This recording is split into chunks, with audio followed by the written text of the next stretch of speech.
Sementara itu pemirsa, tren kunjungan wisatawan asing terutama dari Tiongkok terus meningkat. Destinasi pilihan pun tak lagi hanya terpusat di Jakarta maupun Bali, melainkan mulai merambah ke berbagai wilayah lain di Nusantara. Melihat peluang ini, InJourney Airports mengambil langkah strategis. 6 bandara regional tanah air digaungkan sebagai pusat konektivitas baru guna memperkuat jaringan penerbangan langsung antara Indonesia, ASEAN, serta Tiongkok. PT Angkasa Pura Indonesia atau InJourney Airports kini tengah gencar mempromosikan 6 bandara regionalnya sebagai pusat konektivitas baru.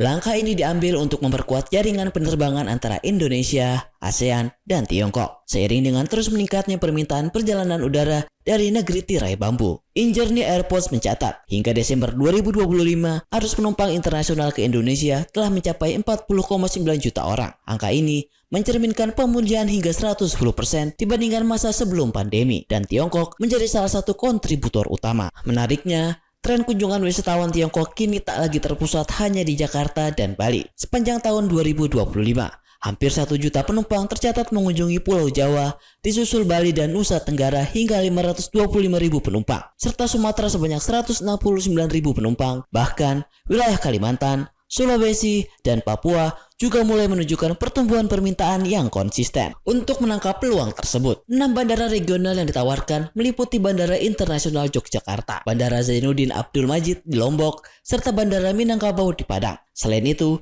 ada pula Bandara Sultan Mahmud Badarudin II di Palembang, Sultan Hasanuddin di Makassar, dan Samratulangi di Manado. Kedepan, ke-6 bandara ini akan terintegrasi langsung dengan jaringan bandara lokal di sekitarnya, seperti Kendari, Ambon, Timika, hingga Labuan Bajo. Sebagai operator bandara terbesar kelima di dunia, InJourney Airports berharap perluasan konektivitas ini tidak hanya mempermudah akses wisatawan, namun juga mampu mendongkrak pertumbuhan ekonomi nasional serta sektor pariwisata Indonesia secara merata. Tim Liputan, Eljon Media melaporkan.